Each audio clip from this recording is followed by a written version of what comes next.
तो मैं आपका स्वागत करता हूं अपने YouTube चैनल DC एकेडमी में। और आज की इस लेक्चर में हम बात करेंगे प्रश्नावली 1.1 का क्वेश्चन नंबर 3 के बारे में। इससे पहले मैंने क्वेश्चन नंबर 1 और 2 आपको बताया था, डिस्क्रिप्शन बॉक्स में उसका लिंक भी पड़ा है, आप वहाँ से उसको देख सकते हैं। तो आइए अब हम समझते हैं क्वेश्चन नंबर 3 को कि क्वेश्चन नंबर 3 में क्या कह रहा है।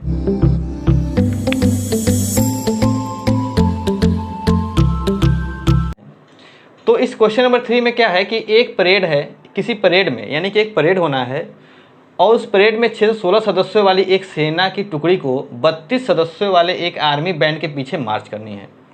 तो आपने कभी भी परेड देखा होगा या आपके स्कूल या किसी कॉलेज में परेड देखा होगा, तो आगे कुछ परेड में कुछ ऐसे व्यक्ति होते हैं जो आगे बैंड बजाते हैं, ढोलक, वो जो बैंड होता है, बैंड बाजा, वो बजाते हैं और उसके पीछे स्टूडेंट चलते हैं। वैसे ही आर्मी में भी परेड होता है और उस परेड में क्या होता है, शुरू में कुछ सैनिक जो होते हैं वो बैंड लेकर के चलते हैं और पीछे उनके आर्मी वाले मार्च करते हैं।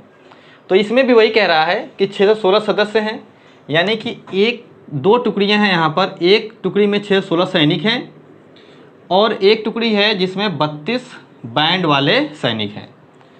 अब उन 32 बैंड वाले के पीछे इन 616 को चलना है, लेकिन कैसे चलना है, आप आर्मी के रूल को समझने की कोशिश करिएगा कि आर्मी में क्या होता है, ऐसे स्तंभ में, ऐसे लाइनों में ये लोग चलते हैं और इनकी जो संख्या होती है वो बराबर होती है। इनमें सैनिकों की संख्या हमेशा क्या होती है, बराबर होती है। जैसे मान लीजिए कि शुरू में यहाँ पर लगा दिए 4 बैंड वाले, तो सभी लाइन में 4-4 बैंड वाले होंगे। अगर 2 है तो 2-2 सब में हो जाएंगे, अगर 3 है तो सब में 3-3 हो जाएंगे। और 616 सैनिक है तो बराबर बराबर सैनिकों को पीछे लगा दिया जाएगा, यानी कि संख्या बराबर होनी चाहिए।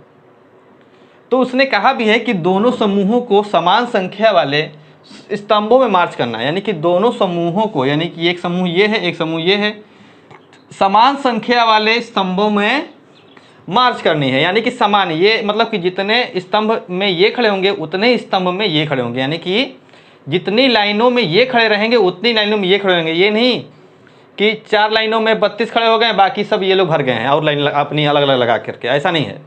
कहने का सिर्फ मतलब यही है कि जितने लाइनों में ये लोग खड़े होंगे उतने लाइनों में इनको खड़ा होना है। अब प्रत्येक लाइन में, यानी प्रत्येक स्तंभ में सैनिकों की संख्या बराबर होनी चाहिए। ठीक, तो कह रहा है कि उन स्तंभों की अधिकतम संख्या बताना, यानी कितने ऐसी लाइनें लगानी पड़ेंगी कि ये 32 भी एडजस्ट हो जाएं, ये 616 भी एडजस्ट हो जाएं और संख्याएँ भी मेनटेन रहें, यानी संख्याएँ भी बराबर रहें। तो ऐसे सवालों में अधिकतम संख्या निकालने के लिए हम क्या करते हैं, HCF निकालते हैं। तो ये सवाल आसानी से हो जाता है। तो HCF निकालने के लिए हमको क्या करना पड़ेगा, ये देखते हैं। आर्मी की टुकड़ी के 2 समूह हैं, भाई आर्मी की टुकड़ी के 2 समूह हैं तथा स्तंभों की संख्या क्या है ना चाहिए, समान है। स्तंभों की संख्या क्या है, समान है।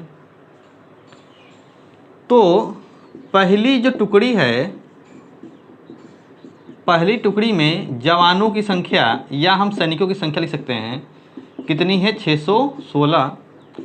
और इसी प्रकार से दूसरी टुकड़ी में जवानों की संख्या कितनी है, 32 है। अब हमको निकालना क्या है, स्तंभों की अधिकतम संख्या निकालना है। तो लिखेंगे चूंकि स्तंभों की अधिकतम संख्या निकालनी है, स्तंभों की अधिकतम संख्या निकालनी है, अतः हमें इन दोनों समूहों का HCF निकालना होगा। तो हमें क्या निकालना है, इन दोनों समूहों का HCF निकालना होगा। और हमको HCF किस मेथड से यहाँ निकालना है, यूक्लिड के नियम से। तो अब हम सवाल को करेंगे, अतः यूक्लिड विभाजन प्रमेयिका से, अब देखिए यूक्लिड विभाजन प्रमेयिका लगाना है तो यहाँ पर 616 और 32 में हमको यूक्लिड विभाजन लगाना है। तो आप यूक्लिड विभाजन कैसे लगाते हैं ये तो आपको पता ही है। तो हम 616 को, यानी कि एक मन में रखिए बात, a बराबर बी क्यू प्लस आर के रूप में इसको करते हैं। इस बात को ध्यान रखिएगा, यूक्लिड विभाजन जो होता है a बराबर बी क्यू प्लस आर के रूप में होता है। तो हम 616 को हम यहाँ पर लिख देंगे 32 गुणे P प्लस R। तो A बराबर BQ प्लस R के रूप लिखना है, तो A की जब कितना 616, B की जब 32 है। अब P और R की वैल्यू कैसे निकालते हैं ये आपको पता होना चाहिए। देखिए अब 616 में 32 से क्या करेंगे भाग, तो 32 1 जा 32, तो यहाँ पर बचेगा आपका 9 और यहाँ से बचेगा आपका 2 और यहाँ से बचेगा 6। अब 32 का टेबल पढ़ेंगे कि 296 से ज़्यादा ना हो, तो ये जाएगा 9 बार में, तो 9 2 जा 18, 9 3 27, 1 28, 288। तो यहाँ पर आपका एलसीएम आ जाएगा, रिमाइंडर आ जाएगा 8। तो ये होता है आपका Q और ये होता है आपका R।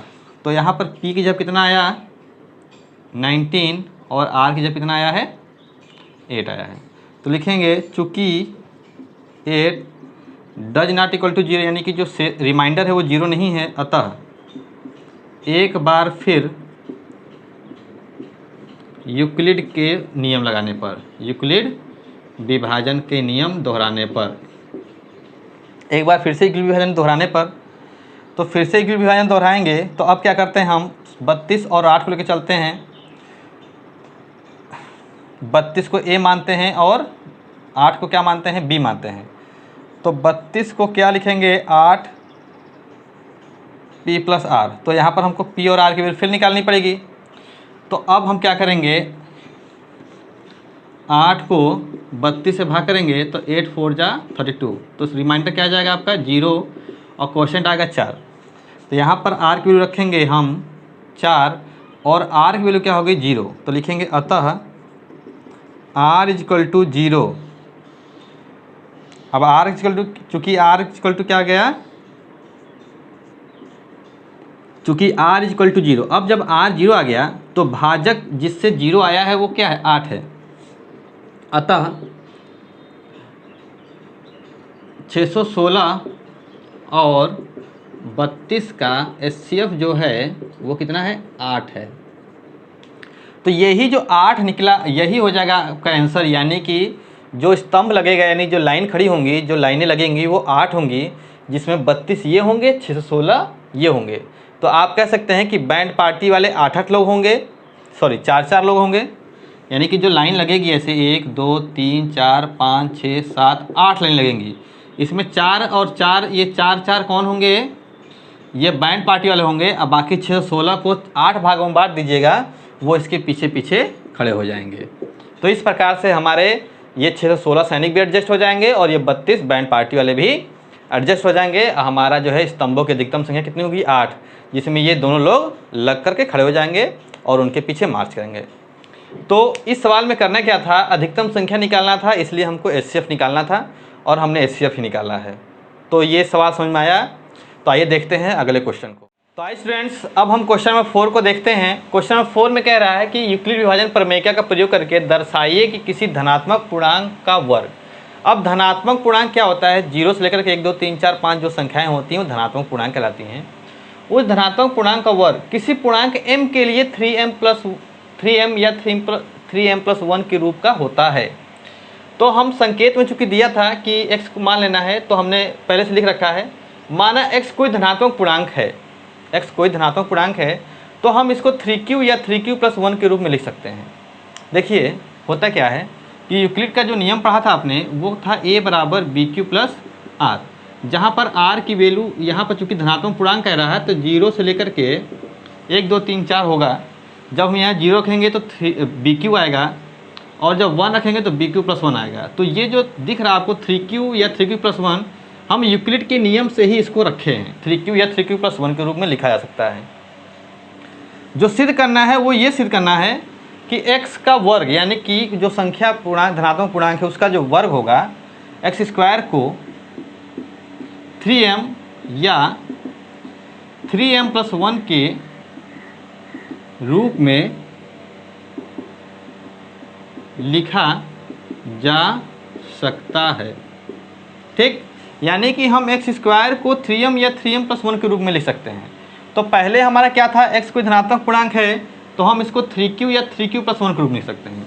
तो हम क्या करेंगे, इसको x बराबर एक बार 3q और एक बार x बराबर 3q प्लस 1 लिख लेंगे। आप क्या करेंगे, दोनों पक्षों का वर्ग करेंगे। तो जब दोनों पक्षों का वर्ग करेंगे हम, तो ये x स्क्वायर हो जाएगा और ये 3q का जो वर्ग होगा तो 3 3 जा 9 q स्क्वायर हो जाएगा। अब इस 9 को हम 3 इंटू 3q स्क्वायर लिख लेंगे और जितने भी q के टर्म होंगे उसको हमको m के रूप में लाना है। तो जो 3q यानी कि जहाँ m बराबर हम लिख देंगे 3q स्क्वायर, यानी 3q स्क्वायर को हम m कर लेंगे तो s स्क्वायर इक्वल टू आ जाएगा 3m। ये हो जाएगा समीकरण नंबर 1। इसी प्रकार से इसको भी करना है, दोनों पक्षों का वर्ग करना है। अब जब वर्ग करेंगे तो ये x स्क्वायर हो जाएगा और ये 3q प्लस 1 का हो जाएगा वर्ग, यानी कि a प्लस बी का होल स्क्वायर फार्मूला लगेगा। तो वो a square plus 2ab plus B square हो जाएगा। तो यहाँ पर हो जाएगा 9q स्क्वायर, यहाँ पर हो जाएगा 6q, यहाँ पर हो जाएगा 1। अब यहाँ से हम क्या करेंगे, इन दोनों में से 3 कॉमन ले लेंगे तो यहाँ बचेगा 3q स्क्वायर, यहाँ पर 2q और ये प्लस 1। अब यहाँ हम क्या मान लेंगे, जहाँ m बराबर 3q स्क्वायर प्लस 2q। देखिए जितने भी q के जो टर्म्स होते हैं उनको हम m मान लेंगे। तो अतः x स्क्वायर इक्वल टू 3 और यहाँ पर हम क्या लिख देंगे m प्लस 1, समीकरण 2। तो हम क्या लिखेंगे कि x square equal to 3m, x square equal to 3m plus 1। और यही हमको सिद्ध करना था, x स्क्वायर को हम 3m या 3m प्लस 1 के रूप में लिख सकते हैं। तो x स्क्वायर की वैल्यू 3m के बराबर है, x स्क्वायर की वैल्यू 3m प्लस 1 के बराबर है। तो लिखेंगे अतः समीकरण 1 व समीकरण 2 से यह सिद्ध होता है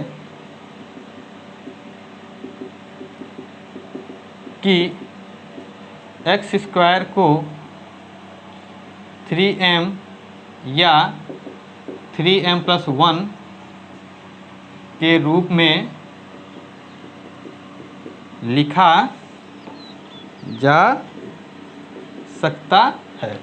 तो इस प्रकार से स्टूडेंट ये क्वेश्चन नंबर 4 जो है हमारा समाप्त हो जाता है। तो आइए अब हम क्वेश्चन नंबर 5 को समझते हैं। तो आइए स्टूडेंट्स क्वेश्चन नंबर 5 को समझते हैं। इसमें भी कह रहा है कि यूक्लिड विभाजन प्रमेय का प्रयोग करके दर्शाइए कि किसी धनात्मक पूर्णांक का घन। इस बार हमको घन का निकालना है, सेम वही प्रोसेस होगा। तो हम इस साल में लिखेंगे, माना x कोई धनात्मक पूर्णांक है जिसे हम 3q प्लस 1 या 3q प्लस 2 के रूप में लिखा जा सकता है। तो देखिए x बराबर एक बार हम 3q लिखेंगे, चूँकि इसमें भी घन ही करना है, चूँकि सिद्ध करना है x का घन 9m प्लस 1 या 9m प्लस 8 का रूप का होगा। तो करना हमको घन ही है, तो इसलिए हम x बराबर 3q प्लस 1 और x बराबर 3q प्लस 2, ये 3 जगह हमने लिख लिया है। अब क्या करेंगे, दोनों पक्षों का घन करेंगे।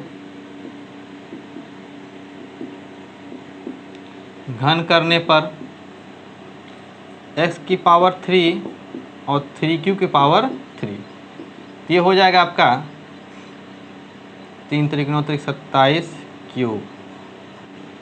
तो यहाँ 9 और मल्टीप्लाई कर लेंगे 3x क्यूब, तो 9 अलग हो गया और 3q की पावर क्यूब को हम ब्रैकेट में कर लेंगे और लिख लेंगे जहाँ m बराबर 3q की घात 3। इस प्रकार x की घात जो 3 होगा वो 9m के बराबर हो जाएगा, समीकरण 1। ठीक है। अब इसी प्रकार से इसमें भी हम क्या करेंगे, दोनों पक्षों का कर लेंगे घन, और घन करेंगे तो x की घात 3 और ये 3q प्लस 1 की घात क्यूब हो गया। अब a प्लस बी का होल क्यूब का फार्मूला खोलेंगे तो वो होता है a क्यूब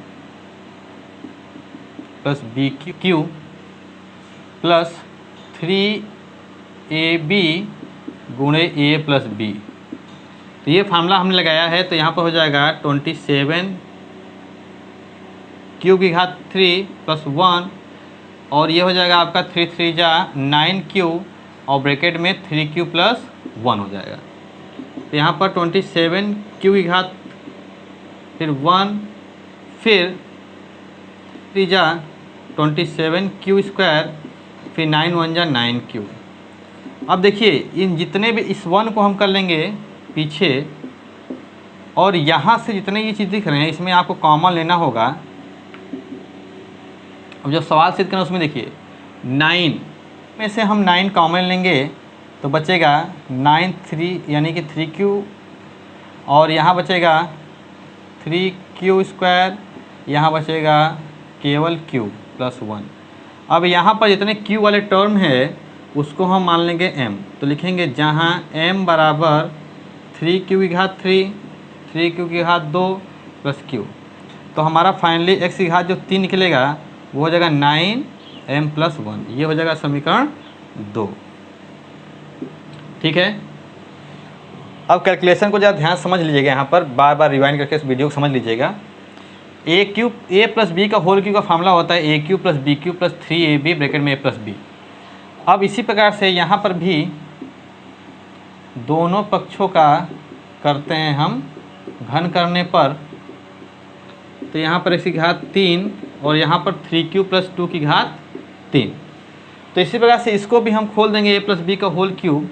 तो देखिए a cube plus B cube 3ab अब ब्रैकेट में 3q प्लस 2। अब देखिए कितना हो जाएगा 9 3 3 जा 9 27 क्यू की घात 3, यहाँ 8 हो जाएगा, यहाँ 3 3 को 9 9 दूनी 18 क्यूब, अब ब्रैकेट में 3q प्लस 2।